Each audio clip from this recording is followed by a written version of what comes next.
primeiro jornal da Globo chama Teleglobo. Teleglobo. Os jornais eram ao meio-dia e às 7 da noite. Lendo a Internacional, o Hilton Gomes. A Natália Timber, lendo as notícias dirigidas às mulheres e tal. O Teixeira Reiser fazia a parte de esportes. PD era o Paulo Gil, locutor, e a Iris Leitieri, a locutora dos aeroportos. E o jornal era muito bem feitinho. Mas aí aconteceu o seguinte, 99,9% não tinha experiência nenhuma de televisão. Porque eles eram redatores de jornal. Era o lead, era aquele negócio. Aí eu dizia assim, lembre-se que o locutor respira.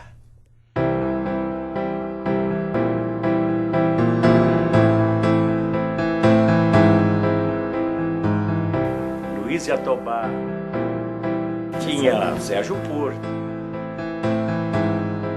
tinha João Saldanha. Era primeiro dia, era escrete nacional, né?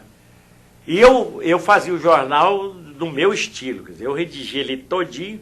Então é o seguinte, a parte do João Saldanha, a parte do Sérgio Porto, a parte da Gilda Villa, eles tinham que me entregar às 2 horas da tarde. Eu colocava tudo no script. Quer dizer, o que estava no script eles diziam, podia mudar uma palavra por outra porque era ao vivo, mas estava tudo previsto. Eu fiz organicamente uma coisa certa, né? Tinha Cid Moreira. Da Tupi, fomos para a Globo, que estava nascendo, acho que estava no primeiro ano, ou nos primeiros meses. Tinha Célio Moreira, que fazia o Sombrinha. Se JK e Jânio assinarem o manifesto da Frente Ampla, e se este for divulgado, os 2 ex-presidentes terão seus bens aqui no Brasil confiscados. Cientistas da Universidade da Califórnia descobriram uma técnica para fortalecer a casca do ovo da galinha e reduzir assim os prejuízos causados pela danificação quando transportados. O ovo de casca grossa vem de dar grandes alegrias ao produtor, que terá um prejuízo muito reduzido. Já a galinha está achando um sacrifício botar esse ovo.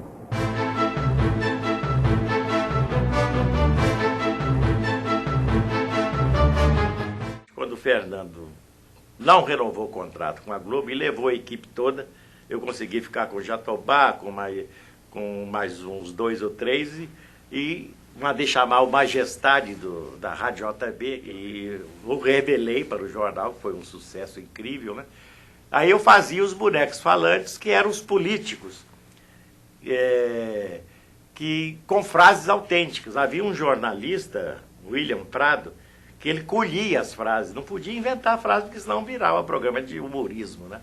Eram frases autênticas, então ele era tomava palavra por palavra, mostrava isso, à noite saía. E o Célio Moreira fazia a voz, ele tinha uma capacidade, e tem uma capacidade muito grande de imitar vozes, e ele mesmo manipulava o boneco, que é uma coisa extremamente simples. Uma folha de papel faz a boca, a parte inferior da boca, 2 folhas de papel, uma cara dele com a boca vazada e embaixo os dentes e os olhos. Mais nada, a coisa mais simples do mundo.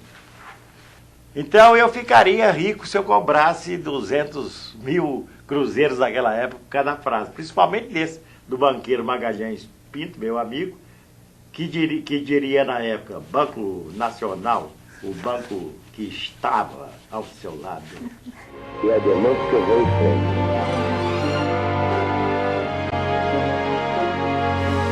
Estou aqui na casa do Dudarjan, debaixo do rio Sena, onde a temperatura permanente é de 13 graus.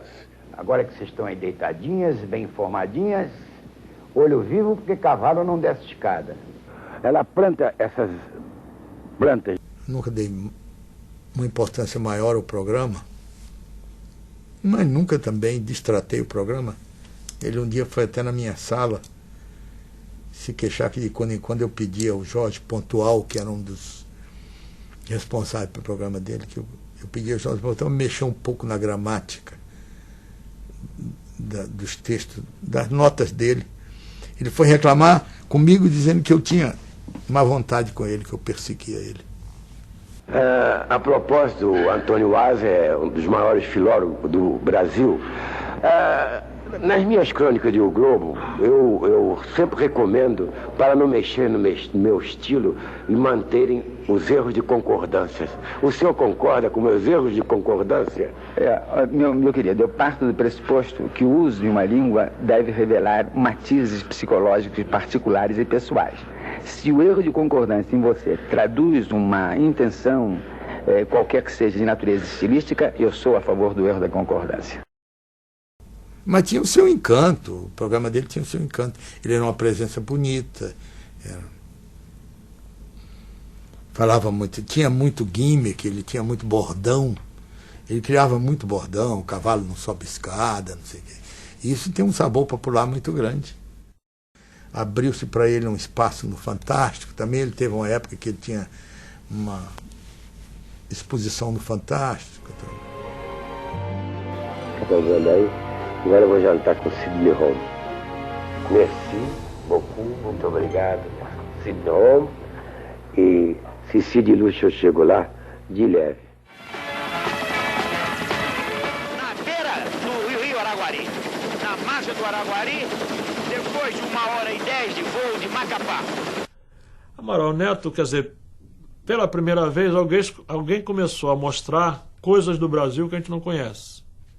Comprometido ou não com alguma coisa, que não me interessa, mas pela primeira vez alguém começou a mostrar coisas que ninguém sabia. No Rio Grande do Sul tem não sei o que assim, lá em cima tem isso assim. Ele começou a passar pelo Brasil e mostrar um Brasil diferente. Vai chegar com esse avião na aldeia dos Yanomamis, com um filme colorido. Nós vimos uma série... A gente começou praticamente a ensinar ele como trabalhar em televisão, porque ele não tinha nada como apresentador. Ele não era apresentador, ele era político, né? Meio...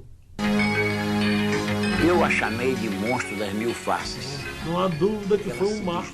Se enrosca, se enrola, desenrola, desenrosca, por todo um percurso de quase 100 quilômetros por cima do Rio Araguari. Estamos em Cabo Kennedy, a caminho do espaçoporto, quando todas as atenções se voltam para o lançamento da Apollo 11. Aqui começa a nossa reportagem, que vai mostrar Cabo Kennedy a você, terminando lá com a plataforma de lançamento, apresentada de perto pela primeira vez com absoluta exclusividade para o Brasil, para a Rede Globo de televisão. Eu destacaria o Jornal Internacional, que era apresentado pelo Heron Domingues. Era um jornal que só tinha notícias internacionais, era um jornal que eu acho que tinha, eu não lembro, 10, 15 minutos, uma coisa assim, não era longo. A gente tinha alguns filmes que vinham de agências de notícias, então era material que era quase de arquivo, né? Que era material que não era do dia. E a gente fazia um jornal com isso. Claro que tinha muita nota ao vivo, tinha muita nota com arte, com mapa. É uma coisa bem diferente do que a gente vê hoje na televisão, né? Porque os recursos eram precários, né? Tratávamos de Vietnã, de Chile, de Angela Davis e tudo, né? Que o Jornal Nacional não... Né? E mesmo nas coisas que a gente... O Chile, evidentemente, era mais perigoso, mas eu acho que a gente conseguia falar alguma coisa. Nós cobrimos bastante no Jornal Internacional, daqui, né? Não havia repórter lá. E o Jornal Internacional também, naquela época de ditadura no Brasil, era onde a gente podia falar de algumas coisas. Posso falar? No último sábado, quem passou lá pela Lagoa Rodrigues de Freitas, aqui no Rio, viu uma movimentação diferente. Crianças, artistas, ecologistas saíram em passeata para apoiar o movimento Crianças em Defesa da Natureza. Hoje a gente fazia algumas reportagens na área ambiental, tinha sessões, a sessão de meio ambiente, já tinha no Globinho a sessão de meio ambiente. Que a poluição, os esgotos, loteamentos, aterros, tudo isso eles fazem na lagoa. Eles acham que a lagoa é o depósito de lixo.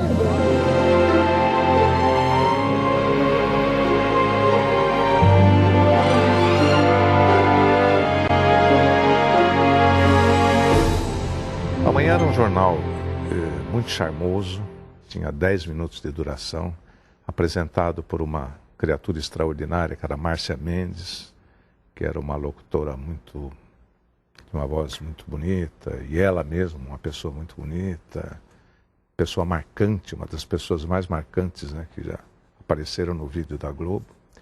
E era um jornal de charme, era uma coisa muito bem feitinha. A atriz Brigitte Bardot reaparece.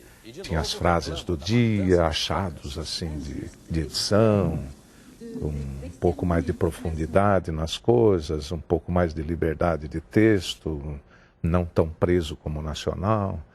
Era um charmezinho o jornal. Tom Jobim, como é que você se sente aos 50 anos?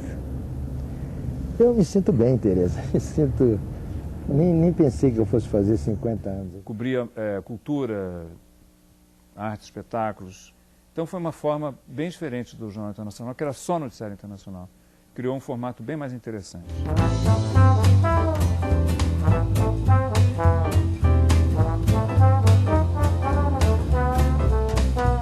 Era assim, a fronte de abertura, o fronte de abertura política era o painel. O Otto era um homem muito inteligente, com uma expressão verbal muito rica, né? Muito espirituoso. Então ele tinha um espaço na Rede Globo para levar as pessoas a refletir um pouco. Você tem aquele tema maravilhoso que você fez a meu respeito, né? Como é que é o mote? Vinícius de Moraes, professor de ciências naturais. É um pregão. É um pregão. É um lindo pregão. De que você tem medo, Vinícius? Hein? Você é um homem tão corajoso, filho. Eu tenho um pouco de medo de mulher, talvez. O Otto Lara era uma das figuras mais importantes, porque ele fazia entrevistas com intelectuais e com políticos. Então ele fez entrevistas com o Ponce de Miranda para forçar a abertura política, Antônio Hermílio de Moraes, que era abertura política, tinha Jânio Quadros, Tancredo Neves. Acho que foram 70 e tantas entrevistas de impacto que tinham repercussão política enorme. Tinham certos encontros dele também com Nelson Rodrigues, que eram históricos. E eu ficava impressionado tanto que os estudantes viam. Mais, às vezes, do que as pessoas mais de idade todos viam. O sujeito só devia beijar uma única mulher em toda a sua vida. Eu acho que um jovem só pode ser levado a sério quando fica velho. Por incrível que pareça, eu já fui jovem. Posso dizer, o telespectador ouviu que grava essas palavras. Ouviu? Eu não sabia dizer um bom dia para minha namorada. O que eu teria de dizer aos jovens aos jovens de ambos os séculos é o seguinte: envelheçam depressa, com toda urgência, envelheçam.